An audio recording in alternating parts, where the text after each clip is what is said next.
recording. I once again have not been living under a rock.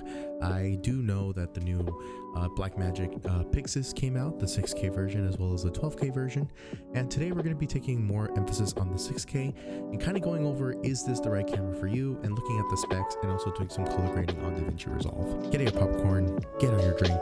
It's time for us to go into a deep dive for the Blackmagic PYXIS.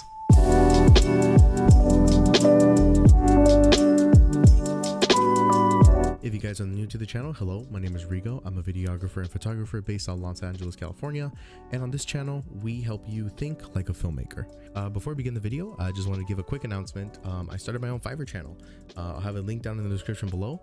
If you would like me to edit your videos or even give you some consultation on your YouTube channel, let me know in the comments below or click on the link in the description below and we can have a little chat. With that being said, enjoy the video. Now, one of the ways to be able to think like a filmmaker is to be able to understand the gear that you have. So that's why today we're going to be covering the Blackmagic PYXIS 6K that recently just came out and has had everybody wanting to get one. Not only has it come out with a very generous price tag, it also rivals against the Canon C70, the new C80, the Red Komodo X, and the Sony FX6. So a lot of cameras in its price range, but can it do more than those cameras? First, let's move on to some general specs. The Blackmagic PYXIS 6K is coming in at $29.95 for both the regular and EF versions. This is a full frame L mount sensor that has iris and focus supported for lenses. It has 13 stops of dynamic range, has dual native ISO from 400 to 3200. It's able to shoot in 6K, open gate 3x2 up to 36 frames per second, and is able to shoot in 2K at up to 120 frames per second as well. The camera also features an out-of-box camera design, leaving room for a 4-inch 1080p screen that has 1500 nits of brightness, so it's going to be really good for shooting outside. You also have access to one XLR cable, a tri-sync black burst timecode, as well as a USB Type-C connection. This camera also features an Ethernet port, transport controls, buttons for layouts, a lock switch, a record button, a function button, a shutter button, as well as on the back you have access to two CF Express cards, two 12G SDI output cards, as well as a massive BPU battery port. So we can kind of see that Blackmagic really took a lot of the feedback that they got from the previous 6K Pro as to trying to get a shape that's more better for filmmaking, and a box design is definitely something that a lot of filmmakers look for. Personally, I think this is a really great design. It also includes a lot of mounting points every part of the camera, so there isn't really a need for you to get a cage like you do with almost every other camera that you would buy. It's also really good that they allow for different shims to be able to change the mount from L mount to EF mount if you have a lot of EF glass. Something that might be a deal breaker for you, and it sometimes really is for me, is that this does not have internal ND filters. At least with the 6K version. I believe in the 12K version of this camera you do have access to that, but I don't think they are available here. I think that's something that Blackmagic does really well, is being able to create a great product and being able to offer it at such an affordable price point. $3,000 for an open gate full frame 6K sensor is insane. And not to mention that if you purchase this camera, you have access to the full DaVinci Resolve Studio. It allows you to be able to work right out of the gate. Honestly, it's really great that Blackmagic came out with this, but once again, I think it's weird that a lot of these camera companies are coming out with 6K sensors when they have the ability to be able to go beyond 6K. We have something like the R5C, which is something that Canon makes. We have the 12K sensor and even the 17K camera coming out for Blackmagic, but I'm kind of wondering why they didn't make a Blackmagic PYXIS 8K. I think it would have been an extra $1,000 for that, but I think it would have been totally worth it to have that 8K quality on such a great body like the PYXIS has. All right, that covers all the logistical aspects of this camera, but I think looking at the specs and looking at the layout, I think something that they do really well is that they have many buttons, physical buttons, whereas before you would have to go through the menu to be able to click these functions, but in this case they actually have the full buttons.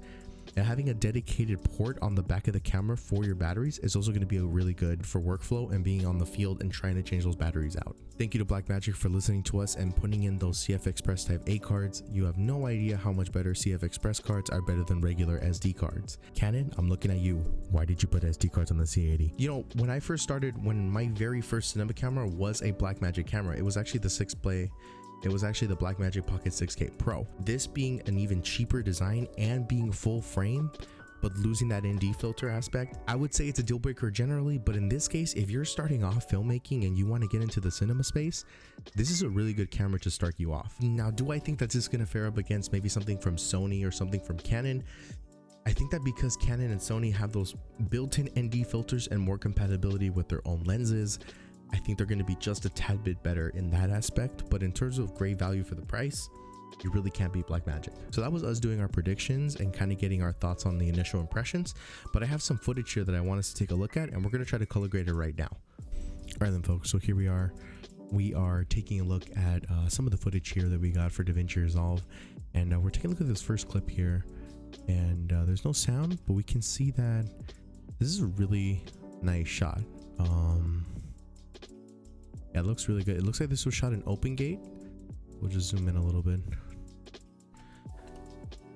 This is a really good like establishing shot. This is like cinematography wise, the scene looks amazing, first of all. But we're gonna go ahead and go into the color page, and we're gonna see if we can color grade this a little bit better.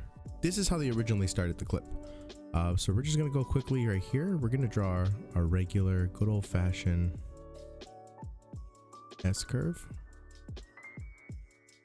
Yeah, got our good old-fashioned S-curve just to start us off right off the bat. And we're actually gonna see how this looks like on the new Dehancer Pro. So it's been a while since I've used this for Dehancer specifically. I'm gonna go ahead and change my playback to quarter just so that my computer doesn't glitch out on me. I'm gonna go ahead and take off the film grain because I don't like that, and it looks like they really want to overexpose us for some of these shots. So let's go right here. I'm gonna go right here. So we're taking a look right here. It does a really good job of like, in general, it does a really good job of like changing the way that it looks. I think this one would look nice. And then if we just change our exposure to like -1,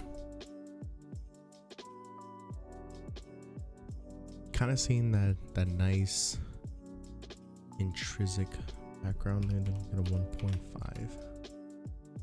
That looks pretty good. Then we can change some of our warm tones right here. Enable this. We'll like do like a 2. Okay, go like to like 40. That's too much. Oh, I did that too much. We're kind of trying to get it to look similar to how I did before. We're getting it to where I personally think it looks nice. At a bloom factor. We add the bloom and add some of that halation in there. Then we can take a look at this. And let's see. I think I would go in here. Let's see. Highlight recovery. I think I would activate highlight recovery. Export frame. Update sidecar. I don't know what that means. I don't know what update sidecar means, but yeah, this is kind of all right. This right here is kind of how I would edit it myself. This is kind of the vibe I'm going for. A nice bloomy cinematic type thing. I love bloom and I love halation, especially in environments like this where there's like a god rays going on right now, and those are what those are called, like god rays, that allows you to do that. So this is kind of what it looks like right there. So you can see that's it's their version of it right there, and then we'll do my version. It's kind of what mine would look like. I think something I would change right off the bat, I would tone down this sort of -2.5 type thing. Whichever one looks better to you. This comes from the same camera, and this looks really beautiful for a camera. So this is our next clip right here. We're going to be editing right here, just a nice medium shot, close up, looking at a person talking. It's crazy how the contrast is actually what's creating the scene. The more you know, right? As you can see, I really went for more of a like a warm tone, you know, enhancing those blushes, enhancing the redness of the skin, just because this is a warm environment. It looks like a warm place to be in. And so we got one more to go. This is going to be more interesting because we're actually going to change the way that we color graded. Okay, so right off the bat, this needs to go down a lot. So we're going to go like to -5. That's the lowest we can go in exposure, it looks like.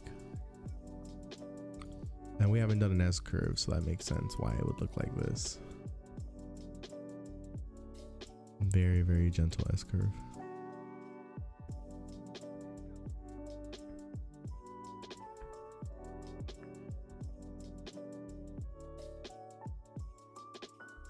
So you can see this does not look all that great.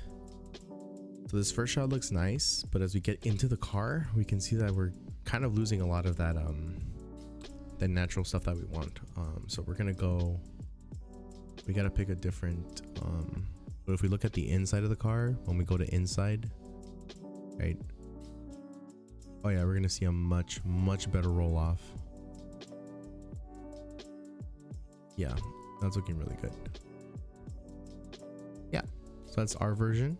And just to put like a reference side by side, this is their version of it, the shot. Not really color graded. Nothing has been done to it so far, and this is what it looks like right there. But yeah, that's kind of been a little test here of the Blackmagic Design Pro that we have. And yeah, if you guys enjoyed seeing that, that's ours. So yeah, that's our video. Man, this kind of takes me back to, I mean, going through that footage really took me back to when I first had my Blackmagic camera, Bernard, and just how beautiful of a camera, how beautiful the footage came out, especially after color grading. I think that this is an incredible camera that Canon has made, and if it's something that you're interested in getting, I really highly recommend that you do. It's definitely worth the price, and it definitely helps you understand what it takes to be a filmmaker in the cinema space. So, am I gonna get the Blackmagic PYXIS 6K?